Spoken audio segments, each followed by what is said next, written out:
नमस्कार मित्रों, नमस्कार। ये तकनीकी चीज है, जल्दी से समझ में नहीं आती तो आज जो है ये आगे थोड़ा और चला गया। खैर, सुरेश चंद्र जी सरवारा पधारे हैं, आपका बहुत बहुत स्वागत। और आज 22 मई 2024 और वार है बुधवार, और बुधवार को हम प्रस्तुत करते हैं दीनदयाल की चौपाल कार्यक्रम में हिंदी बाल कहानी का वाचन। तो आज हम एक बहुत ही जोरदार बाल कहानी का वाचन करेंगे और इसके रचनाकार हैं डॉक्टर सत्यनारायण सत्य, रायपुर भीलवाड़ा राजस्थान के। और इनकी जो बाल कहानी है उसका नाम है खुल गई आंखें। तो थोड़ी देर में अभी वाचन करेंगे और अभी कुछ दुख सुख की बातें भी थोड़ी बहुत जरूरी भी हैं। ज्ञान प्रकाश पीयूष जी भी पधारे हैं, आपका बहुत बहुत स्वागत, हार्दिक अभिनंदन।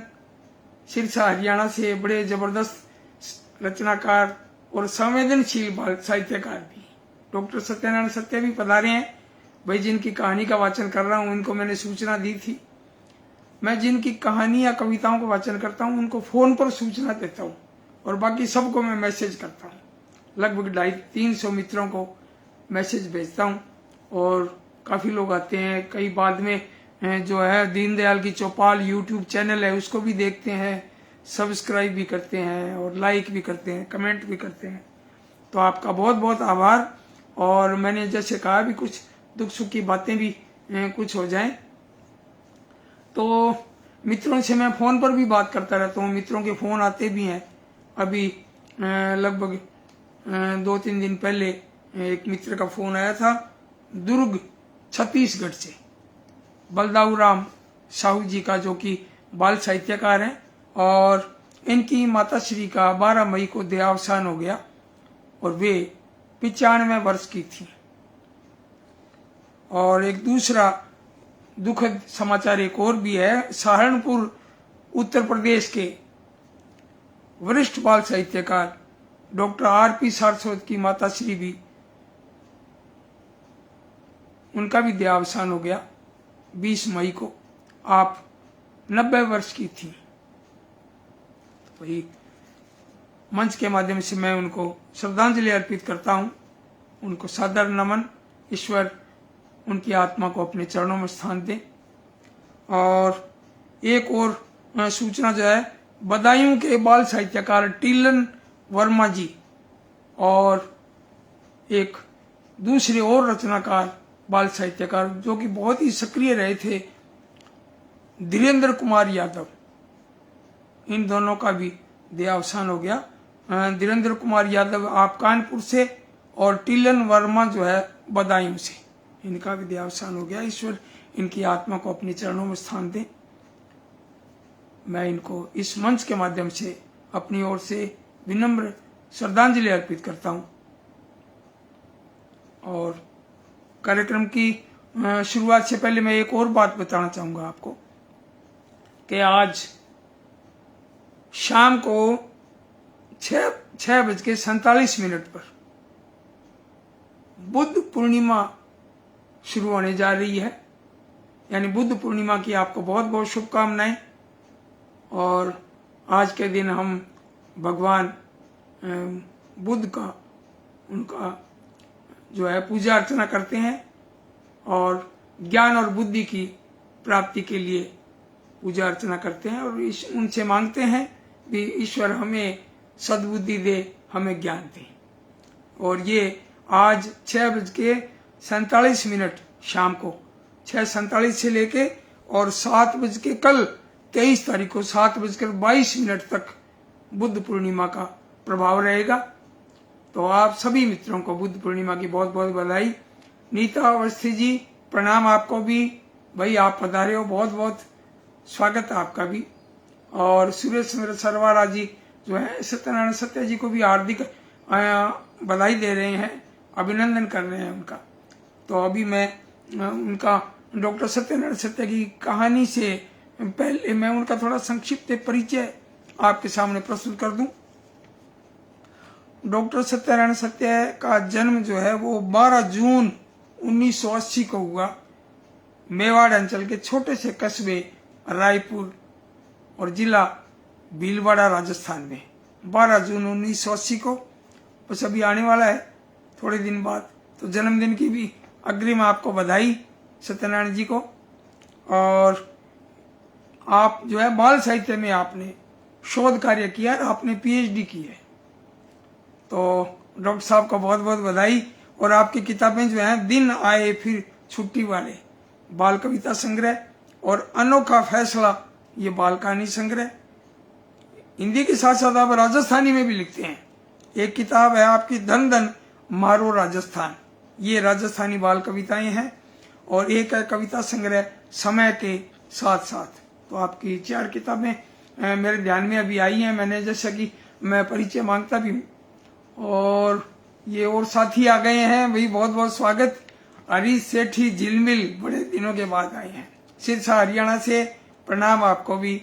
और मनमोहन त्रिवेदी जी पधारे हैं, डॉक्टर सत्यनारायण सत्य को बहुत बहुत बधाई दे रहे हैं और आभार व्यक्त कर रहे हैं। भाई आपका बहुत बहुत स्वागत, हरीश सेठी जी का और मनमोहन त्रिवेदी जी का बहुत बहुत स्वागत।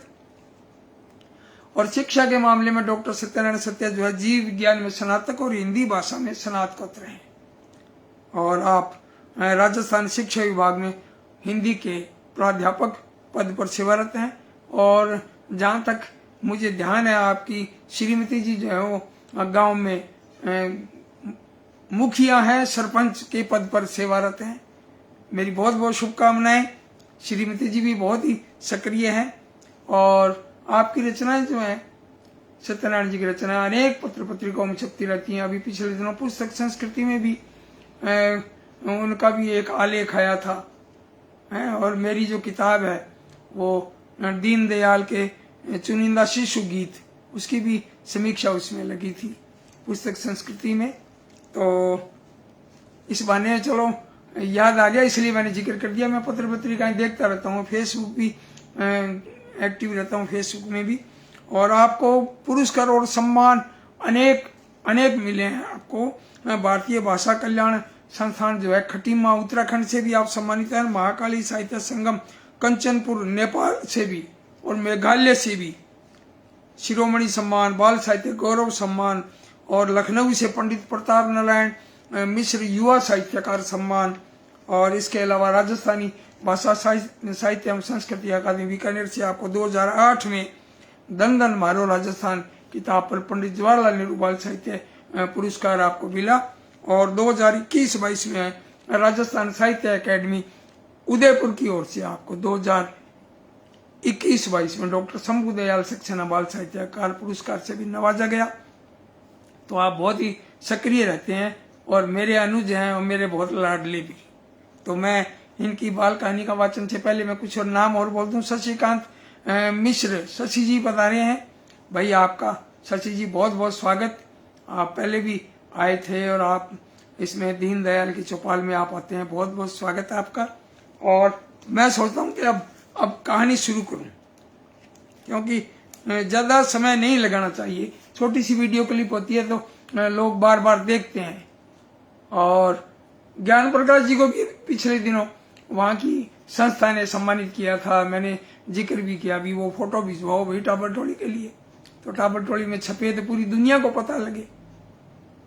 तो आप भी सम्मानित होते रहते हैं, पुरस्कृत होते रहते हैं। ज्ञान प्रकाश जी, पीयूष साहब भी बहुत बहुत आभार।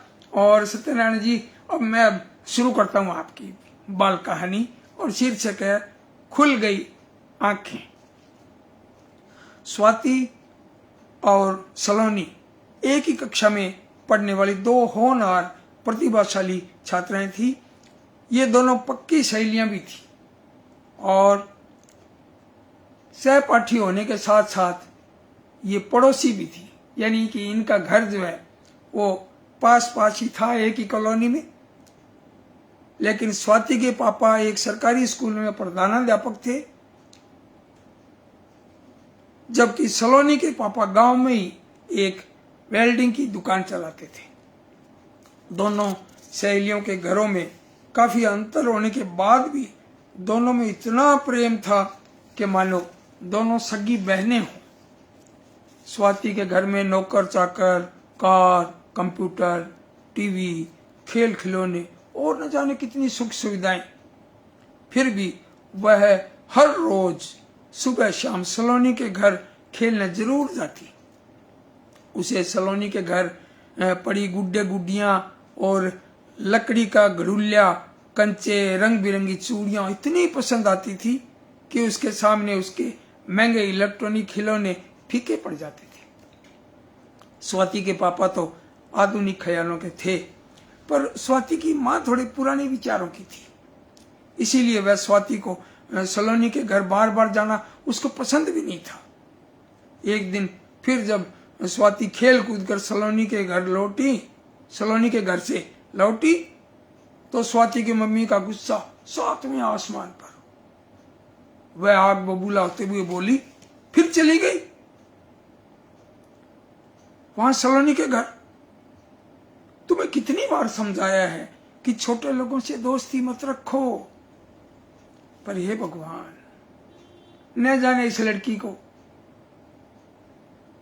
कब बुद्धि आएगी, ये कब सुधरेगी। मेरी तो समझ से बाहर है। क्यों मां, सलोनी के घर जाने पर तुम्हें क्या आपत्ति है? वह मेरे साथ पढ़ती है, मेरी खास सहेली भी है। अरे मेरी मां तो और कोई ऊंचे खानदान की, कोई अच्छे रंग ढंग की सहेली नहीं है तेरी, जो बार बार तुम इस छोटी जात की लड़की के घर चली जाती है। स्वाति की मां मुंह बिगाड़ कर बोली। स्वाति अपनी मां की बात पूरी तरह से समझ नहीं पाई। उसे जात पात का अभी तक कोई भान भी नहीं था। जब उसने पापा से पूछा तो पहले तो पापा भी आनाकानी करने लगे, पर स्वाति के जिद करने पर उन्होंने बताया कि आज का जमाना तेजी से बदल रहा है बेटा। पुराने जमाने में जात पात का भेदभाव था और ऊंच नीच की गलत परंपराएं भी बनी हुई थी। अब समय तेजी से बदल रहा है। अब सारा विश्व एक परिवार हो गया है। ऐसे में तुम्हारी मां के ख्यालात कब बदलेंगे? मेरी तो समझ से बाहर है। और एक दिन की बात है, स्वाति और सलोनी दोनों सहेलियां स्कूल से घर लौट रही थी कि अचानक एक कार ने स्वाति को टक्कर मार दी। तो स्वाति और सलोनी दोनों चपेट में आ गई, लेकिन कार ड्राइवर ने गाड़ी भगाई नहीं, बल्कि अपनी कार को रोका और उन दोनों को, जो घायल हो गई थी, दोनों को, स्वाति को और सलोनी को, कार में बिठाया और अस्पताल ले गया। और वहां फोन का पता करके और उन दोनों के घर उस ड्राइवर ने सूचना दी। तो दोनों के परिवार दौड़े दौड़े आए। सलोनी को तो मामूली खरोंच आई थी, पर स्वाति का खून ज्यादा बह जाने के कारण उसकी हालत गंभीर हो गई थी। और डॉक्टर ने चिंतित स्वर में कहा, जाइए, जितनी जल्दी हो सके ए नेगेटिव ग्रुप का खून लेकर आइए। यदि इसे खून नहीं चढ़ा गया तो इसकी जान को खतरा हो सकता है। डॉक्टर की बात सुनते ही स्वाति के घर वाले चारों तरफ उससे संबंधित खून की तलाश के लिए निकल पड़े, पर यह दुर्लभ ग्रुप था, अतः उन्हें कहीं भी ए नेगेटिव ग्रुप का खून नहीं मिला। तभी सलोनी ने स्वाति के पापा से कहा कि मेरे पापा का भी ए नेगेटिव ग्रुप है। तो उसके पापा बोले, भाई साहब, एक नेगेटिव ग्रुप है मेरा, और आप चिंता मत करो, आपकी बेटी मेरी बेटी जैसी है, बिल्कुल चिंता मत करो, अब बच जाएगी आपकी बिटिया। और डॉक्टर ने चेक किया तो सच में सलोनी के पापा का खून ए नेगेटिव ग्रुप का था और रक्तदान से स्वाति की जान बच गई। और कुछ दिनों के बाद जब स्वाति को यह बात पता चली कि सलोनी के पापा के खून से उसकी जान बची है, तो उसकी आंखें भर आई। वह अपनी मम्मा के पास जाकर बोली, देखो मम्मा, सलोनी और उसका परिवार गरीब भले ही हो, पर कितने भले इंसान हैं। आज मैं उन्हीं की बदौलत जिंदा हूं मम्मा। और आज जमाना कहां से कहां चला गया है, लेकिन तुम तो जात पात में उलझी हुई हो। मम्मा, ये बहुत गलत है। भगवान ने हम सबको एक जैसा बनाया है, फिर परम पिता की सारी संतानें कभी छोटी बड़ी और ऊंची नीची कैसे हो सकती है? यह तो हम इंसानों के बनाए हुए ढकोसले हैं मम्मा। बस बेटा, बस अब मेरी आंखें खुल चुकी हैं। अब मैं तुम्हारे और सलोनी के बीच कभी भी बाधक नहीं बनूंगी। और यह कहकर उसने स्वाति को, अपनी बिटिया को गले से लगा लिया। तो भाई बहुत बढ़िया कहानी लिखी है, गजब गजब। और मैं इस मंच के माध्यम से डॉक्टर सत्यनारायण सत्या को बधाई देना चाहता हूँ। बहुत बढ़िया कहानी। और पारसन जैन साहब देवली टोंक से पधारे हैं, कह रहे हैं प्रभावी प्रस्तुति करने के लिए बधाई बहुत बहुत। ललित शर्मा जी डिब्रूगढ़ आसाम से, और नीता अवस्थी जी कह रहे हैं बहुत ही सुंदर प्रेरक कहानी, शानदार प्रस्तुति। और शशिकांत मिश्र जी कह रहे हैं अनेकता में एकता की सार्थक कहानी।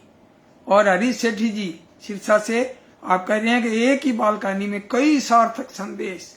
कहानीकार को बधाई और प्रस्तुतिकरण अति सुंदर। क्या बात है। रक्तदान की आवश्यकता व महत्व भी दर्शाया है। डॉक्टर सत्यनारायण सत्य भी कह रहे हैं बहुत बहुत धन्यवाद सर आपका। भाई संत कुमार वाजपेयी संत आप कह रहे हैं कहानी अंत भला तो जग भला, सिद्धांत को चरितार्थ भी करती है। और सत्यनारायण जी कह रहे हैं लाजवाब प्रस्तुत किया गया, आभारी हूं। भाई बहुत बढ़िया लिखते हो आप, और लिखो खूब, कहानियां कविताएं खूब लिखो। और ये मंच जो है इस पर बच्चे भी आए। और मैं एक और खास बात आपको कहना चाहूंगा कि जो YouTube चैनल जो बना हुआ है दीनदयाल की चौपाल, उसको सब्सक्राइब भी करें और मित्रों से भी करवाएं। कमेंट के साथ साथ उसको सब्सक्राइब करेंगे तो मेरा भी हौसला बढ़ेगा। अभी आप देखिए कितने लंबे टाइम से केवल 345 सब्सक्राइब है, जबकि कोई उल्टी सीधी वीडियो देखते हैं ना तो लाखों तक पहुंच जाते हैं। तो आपका बहुत बहुत आभार। और मैं प्रतीक्षा करूंगा कि जिन्होंने अभी दीनदयाल की चौपाल YouTube चैनल को सब्सक्राइब नहीं किया है तो वो कृपया उसको सब्सक्राइब करें और मेरा हौसला भी बढ़ाएं। धन्यवाद, नमस्कार। और अब कल मिलते हैं दीनदयाल की चौपाल हिंदी बाल कविताओं के साथ, कल गुरुवार को। अब इजाजत लें। धन्यवाद।